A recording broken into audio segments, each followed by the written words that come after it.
Hi guys, welcome back to the channel and welcome to a different sort of episode compared to what I've been doing up till now. If there's a lot of disturbance in the background, if you can hear a lot of disturbance, it's because it's raining quite heavily. So please bear with it because I can't really do much about the elements.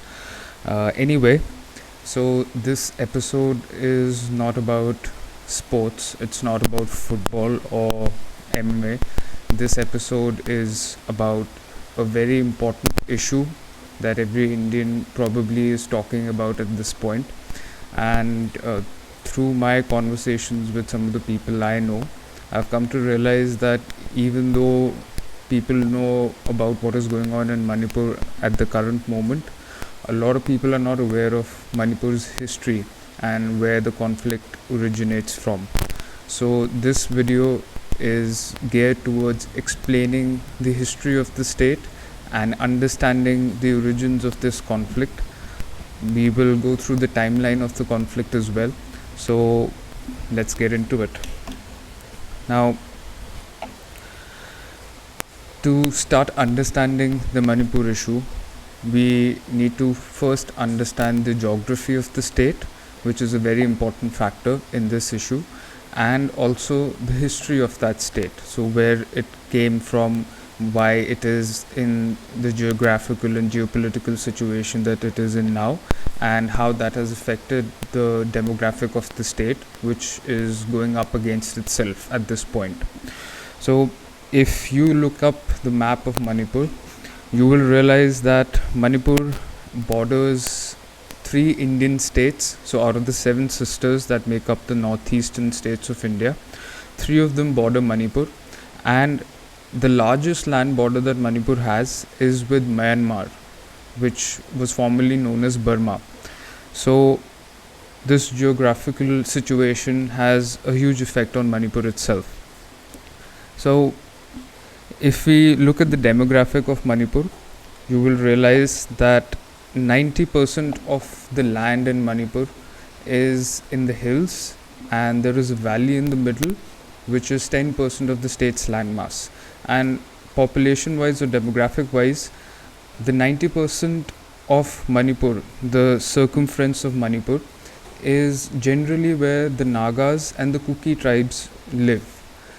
They have a special status, so they are scheduled tribes, and they have these hilly areas. So there are around 7 mountain ranges that surround the valley in the middle of Manipur, and that area is predominantly Naga and Kuki dominated.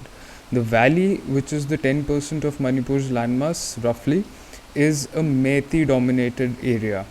And how that affects the state is that there is a division on the basis of resources in Manipur, which is a contentious issue. So we will get into all of that. So like I told you, the small valley is surrounded by 7 ranges, and Manipur was a separate kingdom bordering the kingdom of Burma. If you go back in history, so back when Myanmar was Burma, Manipur was a kingdom. The British were still around in the 19th century roughly. These were Manipur and Burma were 2 kingdoms that were warring. They were fighting with each other. Excuse me. So in the 1820s, Burma attacked Manipur heavily, even though they were having conflicts before that. In the 1820s, there was a heavy attack carried out by Burma, which caused a lot of damage and a loss of life in Manipur. And this was called the 7 years of devastation. The British then started building connections with the leaders of Manipur, the king of Manipur, and they helped Manipur fight back the Burmese army. What happened after that is also quite interesting, because the British helped Manipur, but then they started taking over land and resources in the kingdom itself, which then led to the Anglo-Manipur War in 1891. So they became allies to fight off Burma, but then they started fighting amongst each other as well. The British, though, had, as we know, they had all sorts of resources. They were militarily quite capable. They had guns, gunpowder, modern weaponry, which they used to go up against the kingdom of Manipur, which had swords, spears, and bows and arrows. So they were a very basic, old school, old fashioned army. During the Second World War, though, the king of Manipur supported the British. So while the British were trying to gain support from their colonies, the king of Manipur was one of those kingdoms that were not necessarily subjugated by the British completely, but they still supported the British objectives, the British approach to the war. Now, Subhash Chandra Bose's Azad Hind Fauj came from Japan via Burma, and this was while the Second World War was going on. As we know, Subhash Chandra Bose was opposed to the Allies, and he had an agreement with the Japanese, who outfitted his Azad Hind Fauj, which was meant to take India back and make it a state in his own through his own vision.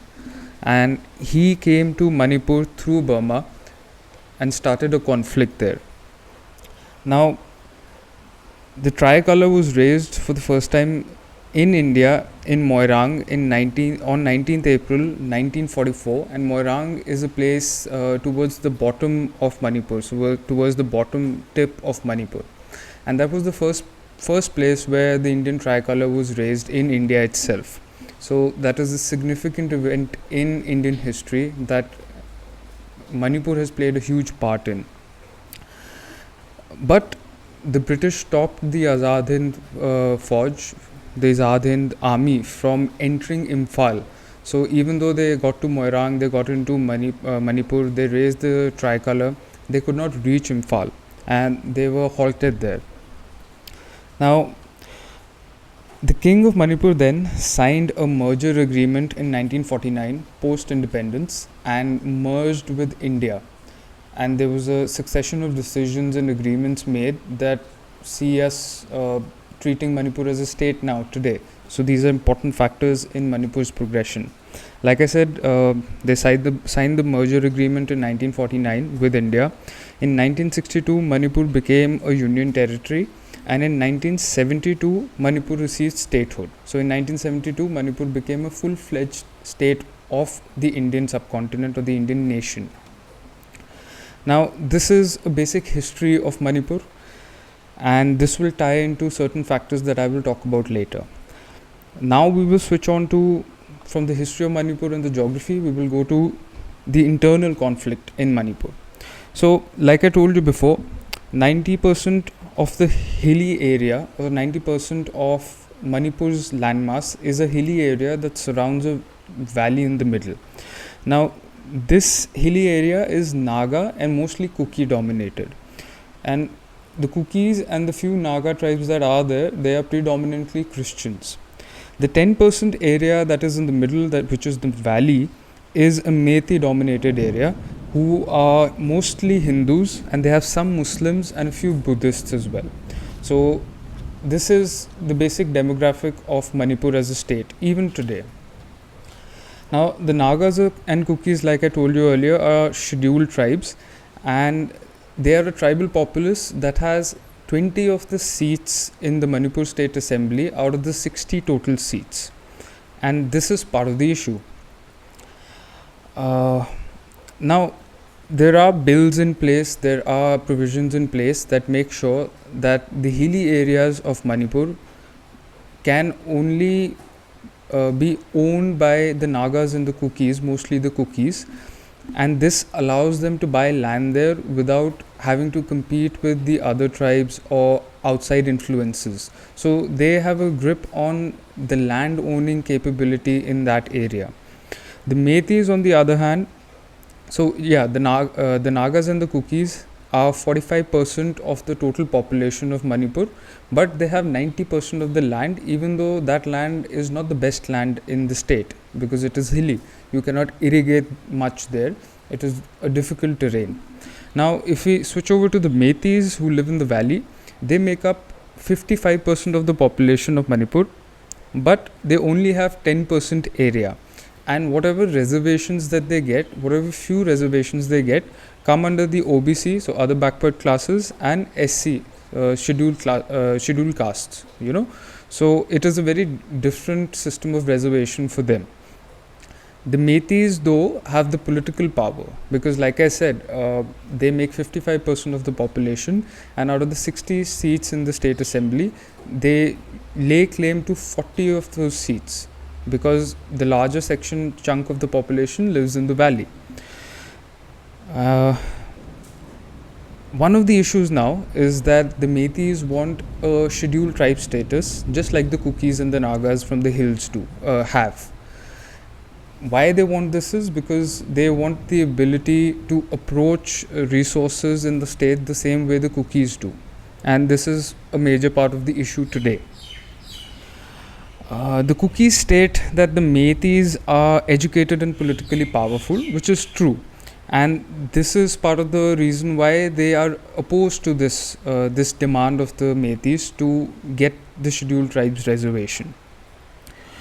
Now, illegal immigration from Myanmar is also a big issue because the political instability in Myanmar has caused people to come from there and migrate to India through Manipur illegally since the 1970s, and even today. So lately, if you look at Myanmar's recent history, you see that there was a military coup there, and these recurring situations in Myanmar have caused a large chunk of people to come to Manipur and inhabit the Kuki dominated hilly areas in most cases because they do not come to the valley.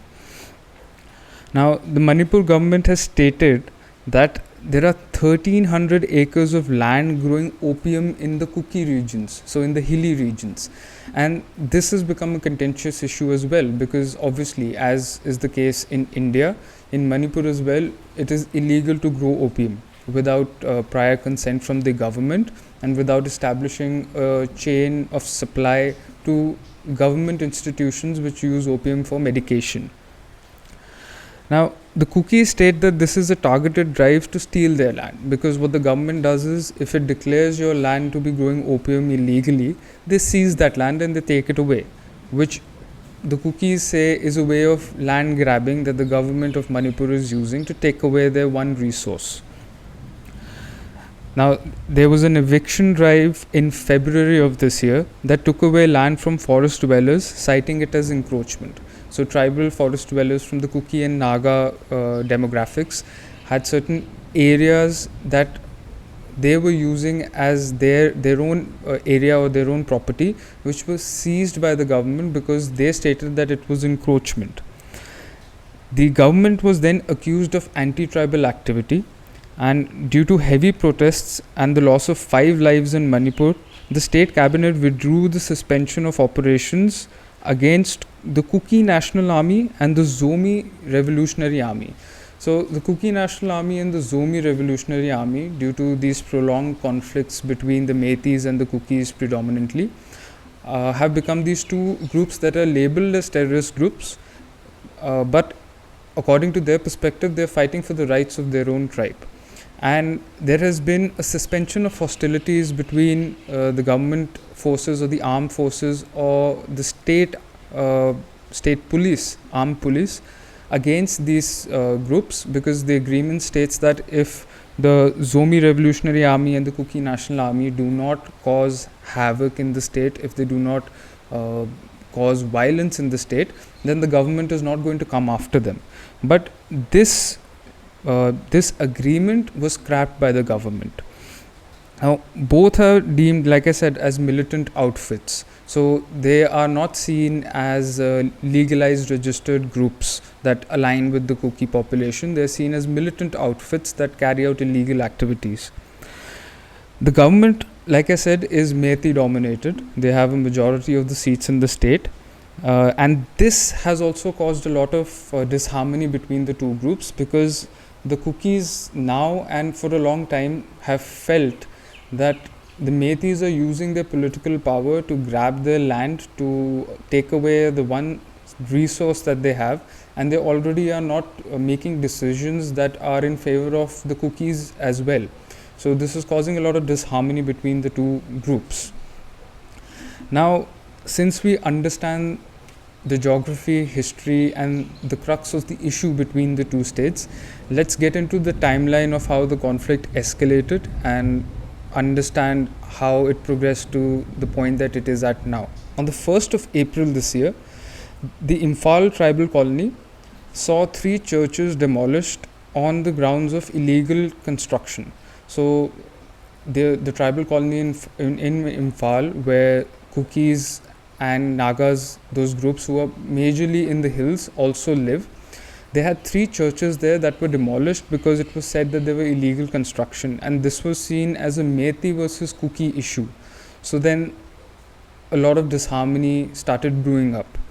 On the 20th of April then, the Manipur High Court ruled in favor of Methis for their request, stating that they should be given an SC category status, and the Manipur High Court gave the authorities a time of 4 weeks to make sure that this system is put into place and the Methis have scheduled tribes status. Then on the 28th of April, the Chief Minister of Manipur, Biren Singh, was supposed to inaugurate a gym in Churachandpur, which is a region in Manipur itself. And this gym was burned down one day prior to the inauguration, which started showing this escalation of violence between the two groups.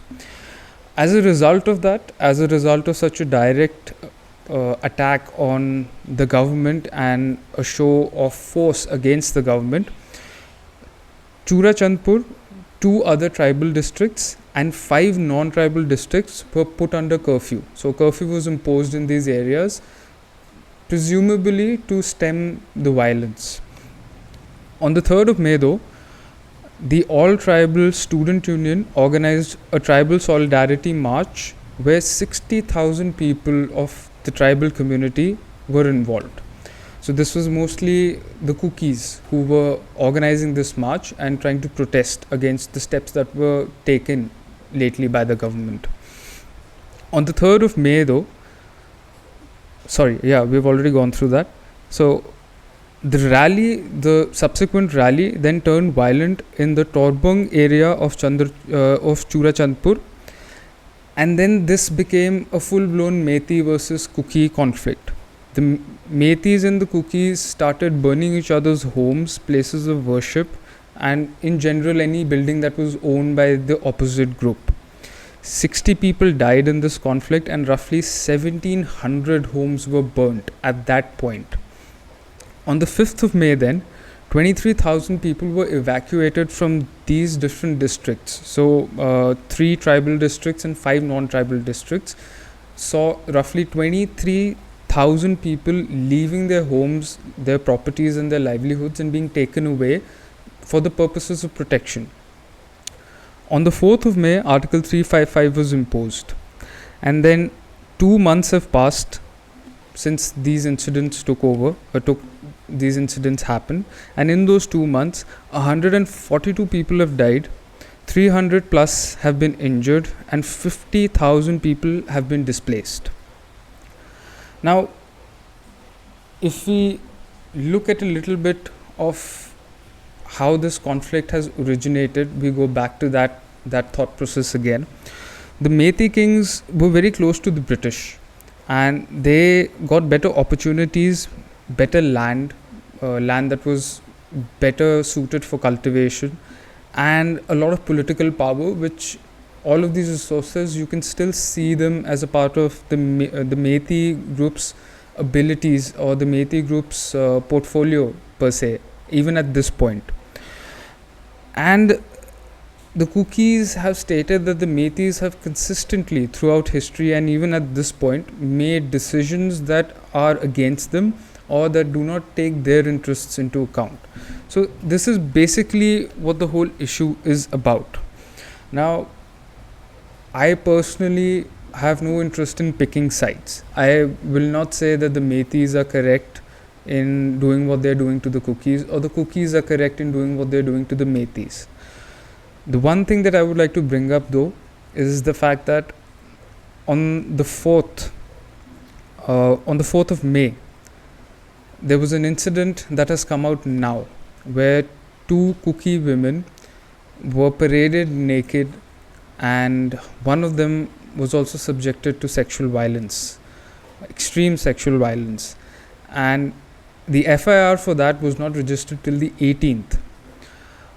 Now, as we know, roughly 80 days have passed since that incident and then the FIR, and the video has come out recently over the last couple of days.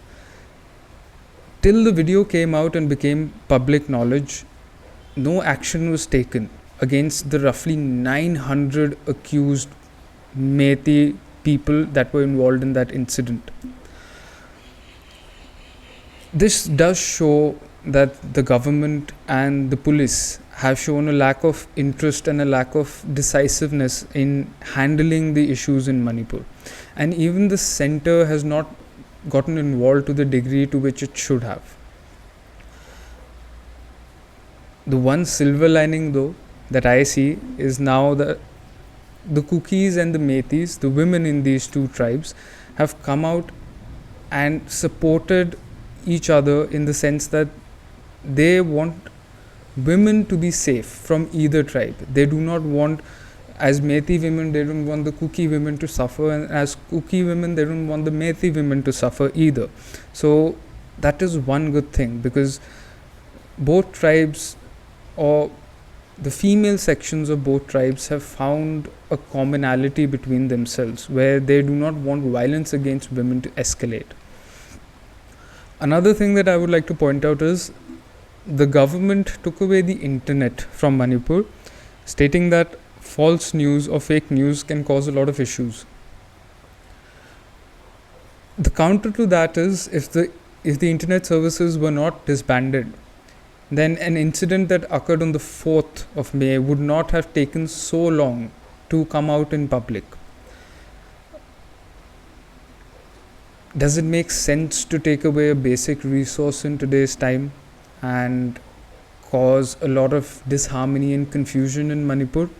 I do not believe so at a personal level. No matter what the situation is, the internet being functional gives the people of Manipur the ability to communicate with the rest of the country and the rest of the world. So I would say that the government should stop making this an exercise of damage control now and admit that they have been lacking, and then try their best to make the situation a little better, to try and stem the conflict between the two warring groups. I do not believe that it is acceptable for women to be treated badly, no matter what level of animosity two groups have between each other. And at the end of the day, it is political discourse and conversations between the Metis and the Kukis which will solve this issue. Violence is not going to help. Violence is only going to escalate the problem. So I don't know how many of the people of Manipur will end up listening to this or watching this, but my one hope is that in some way people realize that this is, whatever issues that they have, it is better to converse about them, to sit down and discuss them and figure a way out, rather than harming women, children, burning down homes, destroying the private property of people, and in general just causing harm to each other. At the end of the day, no matter which group you belong to in Manipur, you are a resident of Manipur. It is your state, so why burn it down? And no matter which group you belong to, you are still a citizen of India. You have the rights that every citizen of India does, and you have the ability to use those rights in the right manner, in the correct manner, and find a way, find some sort of common ground to bring this conflict to an end. That is it from my side. I hope I have helped people understand where this conflict originates from, and maybe get a little bit of perspective on Manipur, which I believe is a state that gets ignored a lot, and that is partially why we see such a huge conflict taking place there. Anyway, thank you for your time. I hope this helped. Like, share, subscribe, and please comment. Let me know what your perspective is. Let me know if you have some sort of information on this conflict that I have missed, or that would be a prudent piece of information that people should know. Thanks a lot. See you next time.